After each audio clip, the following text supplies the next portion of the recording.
ಇಲ್ಲಿ ನಾನು ರಾಜಕೀಯ ಬೆರೆಸ್ತಾ ಇಲ್ಲ. ನಮ್ಮ ಡೆಪ್ಟಿ ಸಿ ಎಂ ಅವರೇ ನಿನ್ನೆ ದಿನ ಬೆವರು ಸುರಿಸಿ RCB ಗೆಲ್ಲಿಸ್ಕೊಂಡು ಇವರೇ ಆಟ ಆಡಿ ಕಪ್ಪೆತ್ಕೊಂಡ್ ಬಂದಂಗೆ ಆ ಒಂದು ಸಾವಿನ ನಡುವೆ ಮುತ್ತು ಕೊಟ್ಕೊಂಡು ಅಲ್ಲೂ ನಿಂತವ್ರೆ. ಒಬ್ಬ ಡೆಪ್ಟಿ ಸಿ ಎಂ ನಡ್ಕೊಳ್ತಕ್ಕಂಥ ರೀತಿನ ಇಷ್ಟೊಂದು ಶೋ ಬೇಕಿತ್ತ? ವಿಧಾನಸೌಧ ಮುಂಭಾಗದಲ್ಲೇ ಡೆಪ್ಟಿ ಸಿ ಎಂಗೆ ಮರ್ಯಾದೆ ತೆಗೆದಿದ್ದಾರೆ ಜನ.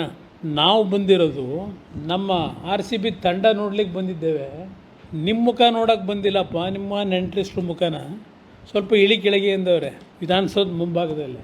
4 ಜನ ಸ್ಟ್ಯಾಂಪಿಡ್ನಲ್ಲಿ ತೀರ್ಕೊಂಡಿದ್ದಾರೆ ಅಂತ ವಿಷಯ ಗೊತ್ತಾದ ಮೇಲೂ ಒಬ್ಬ ನಿಷ್ಕ್ರಿಯ ಮುಖ್ಯಮಂತ್ರಿ ಆ ಡೆಪ್ಟಿ ಸಿ ಎಂ ಮುಂದೆ ನನ್ನ ಅಭಿಪ್ರಾಯದಲ್ಲಿ. ಇನ್ನು ಹೋಮ್ ಮಿನಿಸ್ಟ್ರ್ ಬಗ್ಗೆ ಚರ್ಚೆನೇ ಮಾಡಬೇಡಿ.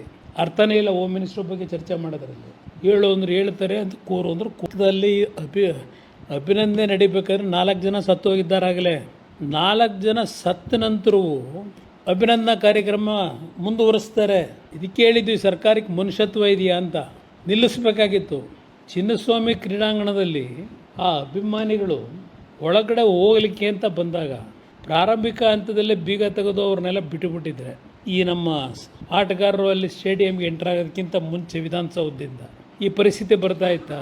ಇವತ್ತು 11 ಜನರ ಸಾವಿಗೆ ಕಾರಣವಾಗಿರ್ತಕ್ಕಂಥ ಈ ಘಟನೆ ಸತ್ಯಾಂಶ ಹೊರಗಿಟ್ಟು ಮೊದಲು ಇಂಥ ಅವಿವೇಕಿಗಳನ್ನ ಹೊರಗಾಕಬೇಕು ಮಂತ್ರಿಮಂಡಲದಿಂದ ಅಂತಕ್ಕಂಥದ್ದು ನನ್ನ ಅಭಿಪ್ರಾಯ.